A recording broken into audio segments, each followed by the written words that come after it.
What is up, everybody? Zack Hample here with the man of the hour, Trevor Bauer, who just made his incredible decision to go play with LA. Trevor, first of all, thanks for joining me here on YouTube. Yeah, thanks for having me. Pleasure to talk to a fellow YouTuber. That's right. Not many of us in the baseball space. Got to keep it going on YouTube here. Congrats on all of your success, by the way. It's pretty fun to see a big name baseball player doing the same thing that I'm doing and some of my fellow YouTubers are doing. So that's awesome. Yeah, thank you. So, all right. I've been a fan of you for a while. You, to me, are weird. And I mean that in a nice way. There's a lot of kids out there who watch me, who watch you, and they call me weird. And I think for them, a lot of them mean it as an insult, but I take it as a compliment. Do you kind of feel the same way? Yeah, I've gotten that my whole life. I do consider myself weird, though, in a lot of ways. I like you. I take it as a compliment, though, because I guess weird just means different, right? Because if you're the same as what people are used to seeing, they wouldn't consider you weird. They'd just be like, oh, he's a normal guy. And I don't really like what I see normally. It's just average. I like being kind of above average. I like doing things different. I like trying to strive for something a little bit better and reach a little bit more. And so of course that makes me different. That makes me weird. And so I don't mind that. Obviously as a kid growing up, I minded a little bit. Like, I'm not weird, but once I kind of got comfortable with myself, I was like, okay, I am kind of weird. I have a different mindset. I have a different way of going about things, but I embraced it. I'm like, I'm good with that. I like that. So at what age for you did things start going off track from what other people were kind of doing with themselves? Oh man, it was early. It was early. It was like I used to wear baseball pants to school. Oh Um, my, I wore sweatpants to school as late as eighth grade, I think. oh, I was sweats in a sweat. I was sweats in a sweatshirt like all the way through high school. Even in college, I was like, that's all I wore. But yeah, like in elementary school, I used to wear baseball pants to school because my dad would pick me up after school and there's a park right across the street and we'd go practice. I'm like, okay, well, I'll just wear my pants because then I'll just go practice and I can practice in my baseball. And that's how I thought about things because all I wanted to do was play baseball. So yeah, it's been a lifelong thing for me. Nice. Now, I got some footage of you on my channel back in 2017, the ALDS at Yankee Stadium. It was a rainy day. You came out in front of the dugout with your little wiggle stick thing. I got some footage of you long tossing, throwing the ball all the way from like right center field on the warning track to the left field corner. Some shots of you in the bullpen. That was great to show on the channel. And you and I actually have a connection other than that. I don't want you to cut this interview short, but I did snag a game home run that you served up one time in Cleveland. So sorry, not sorry. To who? Thank you for that. It was Brian McCann. I have the Yeah. details right Oh, wow. here. It was April 26, 2017. Do you remember that one? Yeah. Yeah, I That do. that was my 50th game home run ball. So Okay. I'm sorry that came at your expense. He You've pulled tossed it. me. What's that? He pulled it, right? He hit it to right Right, center. right center.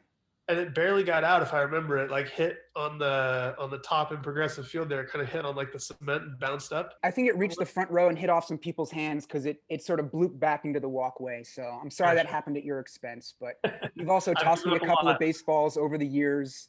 So, thank you for that.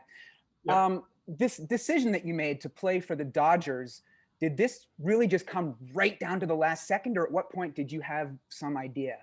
Yeah, it was literally the last second. I went to bed last night with kind of an understanding of where things stood. Understanding that this morning, like we were just waiting on a couple details to figure out, like final little things. Woke up at 6 o'clock this morning to calls like, "Hey, this changed. Hey, that changed." And so from like 6 till shoot 11 or 11, whatever 11:30, I lost track of time. I literally was on the phone nonstop. I was like, okay, so this is the offer here, and that's the offer there, and then this is what's going on. And okay, like let's get my tax guy on the line. What are the tax ramifications of New York and LA? Oh well, the structure just changed. Okay, well get in that information. Oh, it just changed again. Like who's going to communicate this? And there's just a whirlwind. I got to a point where I was just like on the phone with my agents, Rachel and John, and I was like, I don't know what I want to do. And like, well, we kind of need a decision. And I'm like, uh, give me 10 minutes to walk around. So I like walked outside, just walked down the street. I'm like, need to get some fresh air and like try to think a little bit here. And, ultimately came down with the decision that I did to play for the Dodgers. But, it was two really exciting opportunities. Different for sure. I mean, New York and LA, both big markets, but different challenges, different media challenges, different team challenges, divisional challenges, all those different things. And just came down to making that decision at the last moment for me. And really, it's about winning and the consistency with which the Dodger organization has proven that they can win. I mean, 3 of the last 4 years in the World Series, they've won the division for 8 Hard or to 9 argue with straight that. seasons now. So I want to be happy. I know people in LA, and I'm excited about everything they have to offer and the repeatability by which they can win ball games. How crazy do you think it's going to be when you come and pitch against the Mets in New York? Do you feel like you're going to be number one enemy there, or what? Or do you thrive off of that? I don't know, honestly. I would hope that the fans of all teams enjoy watching good baseball. Because I don't If think you did anything wrong. I mean, Mets fans might be pissed at you, but that's on them, just because you decided to make this decision in a public way. It's not your yeah, fault. And I feel like they should be happy that they were, one of the last two teams you were considering, but they, New Yorkers are New Yorkers. well, yeah, I haven't spent a whole lot of time in New York, so I don't want to cast judgment on New Yorkers one way or the other by any means. But yeah, I think there's a lot of stuff swirling in the media, and I think that's one of the issues that when media people start reporting things early. I saw some tweets about Bauer has a deal done with the Mets, an expected decision by such and such time, and all these things. Like those reports aren't true, and A lot so of fake fans news start out there. getting a lot of fake news. Yeah, and so fans start getting an idea that like, oh well, now well Bauer had this deadline or Bauer had this, and then he's just doing this, that, and the other. When like the information they're basing those assumptions off of just wasn't true in the first place. So I think the media is a little bit to blame for that. Certainly, if you follow along with what kind of how I talked about things throughout the off season and how my agent Rachel talked about things, we would put out information when we could. And so for the fans that were following along and trusting that we would announce things when there was information to announce, I think they had more of an accurate idea of what was going on than the people who were believing a lot of these media stories that are just strictly aimed at like trying to be first, and who cares if the information is really right or not. Yeah. And that's got to be one of the top things for you in being so outspoken on social media, having your own channels, that you can control part of the conversation, no doubt, right? Yeah, I think that's a big thing. I hope to see it more in baseball, because I think it's needed in a lot of ways. I think a lot of players could benefit from it. I think a lot of the industry as a whole could benefit from having some other medium to get information out that takes some of the power out of the writer's hands, so that it forces them to report accurate information. Now, the press is super important, of course, but the press is only important if they're going to report accurate information, and if they're going to, be held to a standard of accuracy in journalism. And so when these false reports and stuff come out, it is important to highlight, I think, that that they're not always true, and that to have other ways to get information out that is accurate. What would you say is one of the biggest pieces of fake news that has been out there about you? Is there anything that you want to try to clear up now, or just the thing that's really bugged you that the media did? Just this whole time about, I mean, just this off season, it's current, so like that I'm seeking whatever A lot of 200. accusations that you're trying to increase your own profile Yeah, by dragging this out or stuff like yeah, that. yeah, yeah. So it's like, oh, he's just worried about building his brand, and so he's going to drag this out forever. It's like, well, we didn't even have an offer until like middle of January, so I can't sign with the team, guys, until I like if no one's offered me anything, I can't sign, right? And then stuff like Bauer seeking a 7-year, $280 million deal or whatever. It's like, oh, what do you mean? That's what I'm seeking? Like that's not what I'm seeking. So, but obviously you can't come out and say that at the time, because then it's like for negotiation purposes and whatever, you don't want to give away too much information. And I had to let the people that I hired to do the job of negotiating my contract do the job, and Rachel and Luma Sports and Rachel's John. been on it. Yeah. Yeah, they crushed it. But that was a big one for me, because like I don't the money is not the driving factor for me. I want to be happy. I want to win. I want to be able to have control over my career so that I can conduct it in the way that I want to do it, that makes me happiest.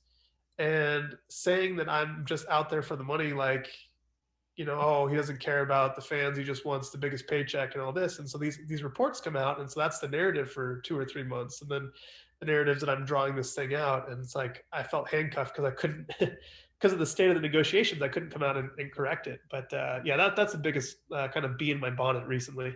Yeah, I kind of know what you mean. I don't know how familiar you are with my whole insane baseball catching thing, but I snagged A-Rod's 3,000th hit back in 2015. And I had a deal with the Yankees like within a day that I was going to give A-Rod the ball. They were going to donate to a children's baseball charity. But then the Yankees went on an 8-day road trip. And it's like, what am I supposed to do? Sneak into Yankee Stadium and place the ball on home plate when no one's there? So it had to drag out. And then the Yankees wanted to be the ones to announce it. And I was getting dragged through the mud in the media about how I was selfish and how I was dragging it out. And the Yankees didn't want me to say anything. So yeah, sometimes you're at the mercy of the media and the timing of everything. So I get that for sure. Yeah, no And speaking of the Yankees, I kind of feel like it's a good thing you didn't sign with them. I'm not sure if you're aware of this, but they are the only major league team that does not allow fans to have GoPros in the stadium. Really? So I don't know if they would be cool with you walking the halls underneath the stadium, filming everything. They run a tight ship over there. Yeah, I don't know. Maybe at some point in the future I'll have to see what that's about. But have you tried filming there behind the scenes? I actually haven't, because this is the first year with my vlog. So right. And we obviously didn't travel and play in Yankee Stadium, but yeah, that's interesting. I know they have a very specific way they do things. Obviously, the tradition and the look, the feel, the hair, the facial hair, all that different stuff. So to each their own, though. I mean, they run a fantastic organization. No denying that. No doubt. But yeah, hopefully the Dodgers will be cool with you continuing to do your thing. And I just got to tell everybody to go check out Trevor Bauer on YouTube. You can see this link right up here in the corner.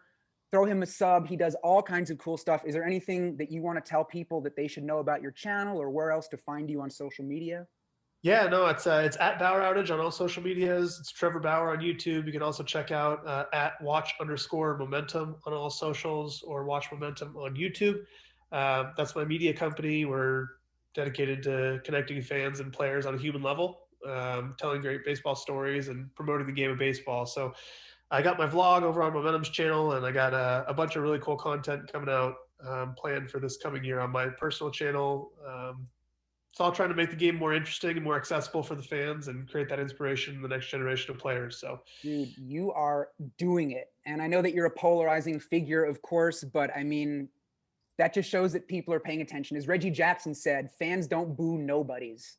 That's right. And just, everybody loves the inside look behind the scenes, and you more than anyone else are making it happen for the fans out there. So thanks for doing what you're doing, and I hope you keep doing it. I'll throw all your info in the description. Everybody check it out. And I hope you throw me another ball at some point. I'll definitely be giving you a shout from the stands. And, well, catch me on a non-start day, because if you catch me on a start day, I'll have my headphones in. I won't be able to hear anything. But that's right. But yeah, I'm sure I'll see you at various ballparks over the years. Who knows with this season? It's so crazy with COVID. But yeah, hopefully we get fans back. That'd be a huge thing. We need the fans back for sure. Absolutely. Well, again, thank you for the time. Congrats. This is huge. Love that you're talking to some baseball YouTubers out there, myself included. And we'll be in touch, and I'll see you around for sure. And best of luck. Awesome. Yeah, thank you very much. I appreciate it. Thanks for having me on, and keep up the good work on YouTube. We need more baseball content on YouTube. Hell yeah, you and me, baby. All right. See ya.